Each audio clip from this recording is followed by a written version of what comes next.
Homelander. Homelander may seem like pure evil, but his descent began long before he ever had power. Unlike most people, he grew up without love, affection, or any real human connection. As a result, he never developed a stable sense of self. Throughout The Boys, Homelander constantly seeks admiration from the public. He craves approval, fears rejection, and reacts violently whenever his image is threatened. Despite being the most powerful person in the world, he's emotionally dependent on how others see him. Psychologists call this validation dependence, a pattern where self-worth comes from external praise rather than internal confidence. In Homelander's case, unlimited power only amplified that insecurity. Every criticism felt like a personal attack, and every act of cruelty became a way to regain control. That's what makes Homelander so dangerous. He's not driven by power alone. He's driven by a desperate need to feel loved, and when he can't earn it, he tries to force it. Anakin Skywalker. Anakin Skywalker's descent into evil wasn't driven by hatred. It was driven by fear, more specifically, the fear of loss. Throughout Star Wars, Anakin becomes deeply attached to the people he loves. After losing his mother and experiencing visions of Padmé's death, he becomes obsessed with preventing loss at any cost. What begins as love slowly turns into control. Psychologists call this loss aversion, the tendency to go to extreme lengths to avoid losing something valuable. The more Anakin feared losing Padmé, the more willing he became to compromise his morals. He embraced darker methods, justified unethical actions, and convinced himself that the ends justified the means.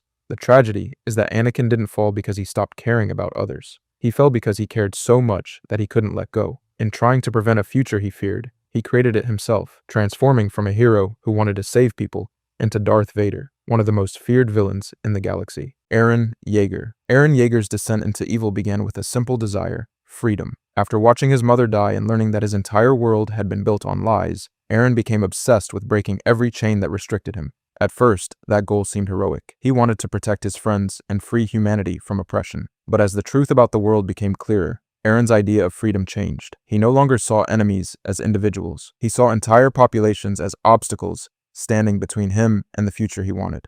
To secure that future, he unleashed the rumbling, knowing it would kill countless innocent people. Psychologists call this moral disengagement, the process of convincing yourself that harmful actions are justified because they serve a greater purpose. Eren didn't stop caring about morality. He simply redefined it. In his mind, protecting the people he loved made any sacrifice acceptable. That's what makes Eren's fall so disturbing. He didn't become evil because he abandoned his ideals. He became evil because he followed them to their most extreme conclusion. Walter White. Walter White's descent into evil is best explained by status compensation. Walt felt overlooked. He watched others profit from ideas he helped create, worked a job beneath his abilities, and absorbed the humiliation of unrealized potential. When he entered the drug trade, money mattered, but status mattered more. Psychologists use the term compensatory self-enhancement to describe people who chase power, recognition, or dominance to repair a wounded sense of significance. Every victory, as Heisenberg gave Walt something he had been missing for years: importance. That's why he kept going after his financial goals were met. The Empire wasn't solving a problem. It was solving an identity deficit. Walt didn't break bad because he needed money. He broke bad because he needed to feel exceptional. Arthur Fleck. Arthur Fleck's descent into evil begins with something deeper than mental illness: identity and validation. Throughout Joker, Arthur desperately wants to be seen, understood, and valued, yet every part of society treats him as invisible or disposable. He faces rejection, humiliation, and isolation so often that he begins to see the world as fundamentally hostile. Psychologists call this cumulative humiliation, the gradual buildup of shame and rejection that reshapes a person's worldview. Over time, Arthur stops believing he can earn acceptance through normal means. Instead, he discovers that violence gets him something he has always wanted: attention. The turning point comes when he embraces the Joker persona. Arthur Fleck is ignored.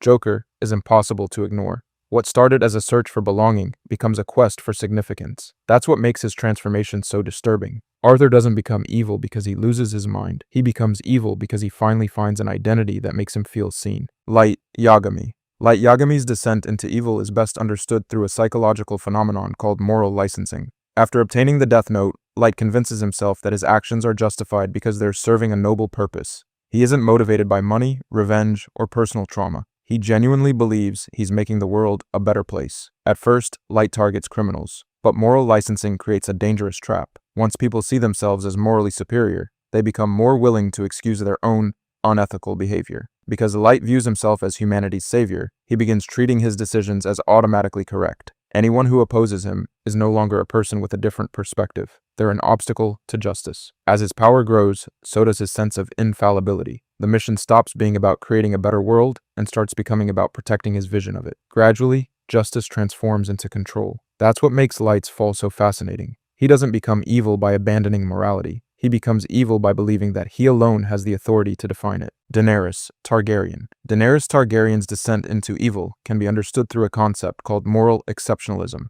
Daenerys sees herself as a liberator. She frees slaves, punishes tyrants, and believes she is building a better world. Because her goals are noble, she begins to view her judgment as uniquely trustworthy. Psychologists have found that when people see themselves as exceptional moral actors, they often become less receptive to criticism. Over time, disagreement stops looking like feedback and starts looking like opposition. Daenerys increasingly divides the world into those who support her vision and those who stand in its way. By the time she reaches King's Landing, her mission becomes her identity. Saving people evolves into a belief that only she knows what is best for them. Once that belief takes hold, any action can be justified. Thanos. Thanos' descent into evil is best explained by a cognitive bias known as solution fixation. After witnessing the collapse of his home world, Thanos becomes convinced that overpopulation is the root cause of suffering. The problem is not that he identifies a threat. The problem is that he becomes emotionally attached to a single solution. Psychologists have observed that when people invest heavily in one explanation for a complex issue, they begin filtering out information that challenges it. Alternative perspectives are ignored, and the chosen solution starts to feel self-evidently correct. He never seriously questions whether scarcity has other causes or whether better options exist. Instead, he treats his conclusion as absolute truth. As his belief hardens, compassion becomes secondary to consistency. Entire civilizations are reduced to numbers in an equation, and mass death becomes a practical tool rather than a moral dilemma. The more sacrifice his mission requires, the more committed he becomes to proving that it is necessary. That's what makes Thanos so dangerous. He isn't driven by chaos, hatred, or revenge. He's driven by certainty. The moment a person becomes convinced that only one answer can save the world, they stop asking whether that answer should be used fully. Harvey Dent. Harvey Dent's descent into evil is best understood through a process called belief shattering. Before becoming Two-Face, Harvey's identity was built around a conviction: good actions lead to good outcomes. He believed the justice system could prevail. The death of Rachel destroys that belief. Psychologists have found that when an assumption about the world collapses, people experience a crisis of meaning. Harvey can no longer reconcile his faith in justice with the reality of tragedy. Instead of adapting his worldview, he replaces it entirely. That's where the coin comes in. The coin isn't just a gimmick, it's a coping mechanism. By leaving life and death decisions to chance, Harvey escapes the responsibility of making moral judgments in a world he no longer understands. Harvey doesn't become evil because he embraces chaos. He becomes evil because he stops believing justice exists. Billy Butcher. Billy Butcher's descent into evil is best explained by identity fusion.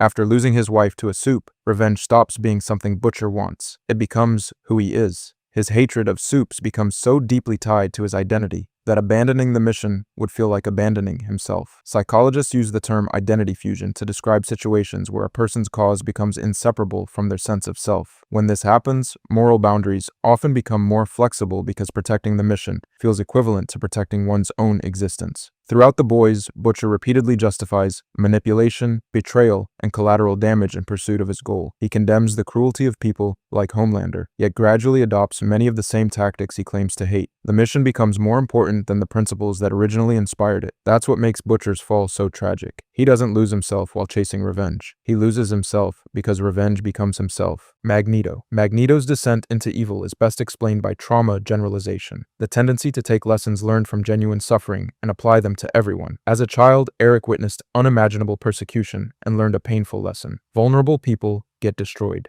The tragedy is that this lesson wasn't entirely wrong. Throughout his life, Magneto repeatedly sees mutants discriminated against, feared, and attacked. Each new incident reinforces his belief that humans will never truly accept them. Over time, caution becomes certainty. Psychologists have found that trauma survivors often develop protective beliefs to prevent future harm. But when those beliefs become rigid, they stop serving as warnings and start becoming worldviews. Magneto no longer sees prejudice as a possibility. He sees it as an inevitability. That's why he increasingly turns to force. He isn't trying to conquer the world for personal gain. He's trying to guarantee that mutants will never suffer what he suffered. The more threatened mutant kind appears, the more extreme his methods become. What makes Magneto so compelling is that his fear is rooted in real experience. He doesn't become evil because he forgets the past. He becomes evil because he allows the past to define the future. Michael Corleone. Michael Corleone's descent into evil is best explained by role absorption, the process by which a responsibility slowly becomes an identity. At the beginning of The Godfather, Michael wants nothing to do with his family's criminal empire. He sees himself as different from them, with his own future and moral code. Everything changes when he steps in to protect his father. What begins as a temporary act of loyalty gradually becomes a permanent role. Psychologists have found that people often adapt their values to fit the positions they occupy. The longer Michael acts like a mafia leader, the more he begins to think like one. Each compromise feels justified because it's framed as necessary. Violence becomes strategy. Betrayal becomes protection. Power becomes responsibility. Over time, actions that once seemed unthinkable become routine. Michael doesn't become evil because he seeks power. He becomes evil because he slowly convinces himself that every sacrifice is required to preserve what he loves. Sasuke Uchiha. Sasuke Uchiha's descent into evil is best explained by grievance fixation, the tendency to organize your entire identity around a past injustice. After witnessing the massacre of his clan, Sasuke dedicates his life to revenge. At first, his goals seem straightforward: punish the person responsible. But as new truths emerge, his anger simply finds new targets. Psychologists have found that when revenge becomes a person's primary source of meaning, letting go can feel like losing part of themselves. The grievance becomes their identity. Over time, Sasuke stops asking what is right and starts asking who deserves blame. His loyalty, morality, and relationships become secondary to his pursuit of justice. That's what makes his fall tragic. Sasuke doesn't lose himself while chasing revenge. He loses himself because revenge becomes the only self he has left. Jimmy McGill. Jimmy McGill's descent into evil is best explained by identity foreclosure, the tendency to accept a negative label until it becomes a self-fulfilling prophecy. Throughout Better Call Saul, Jimmy tries to earn legitimacy. He passes the bar and seeks respect from the legal world, yet he is viewed as Slippin' Jimmy, a hustler who can never truly change. Psychologists have found that when people are repeatedly treated as a certain type of person, they may eventually start living up to the label. Every rejection pushes Jimmy closer to believing that honesty will never be enough. Instead of abandoning manipulation, he professionalizes it. Saul Goodman becomes more than an alias. It becomes an identity built around the expectation that he will always be seen as a con man. Jimmy doesn't become evil because he embraces who he is. He becomes evil because he stops believing he can be anyone else. Lex Luthor. Lex Luthor's descent into evil is best explained by status threat, the fear that someone else's superiority diminishes your own value. In Superman, Lex isn't driven by a desire for wealth or power alone. He is driven by the existence of someone he cannot surpass. Psychologists have found that people often tie their self-worth to competence, intelligence, or achievement. When another person appears overwhelmingly superior, it can create a threat to identity itself. For Lex, Superman represents exactly that. No matter how intelligent, influential, or accomplished he becomes, there is always someone greater. Rather than adapting to this reality, Lex becomes obsessed with eliminating it. His battle with Superman is not just physical, it is psychological. He hates him because Superman's existence challenges the image of greatness Lex has built his entire identity around. Subscribe for more deep dives into the psychology of your favorite characters, villains, and stories.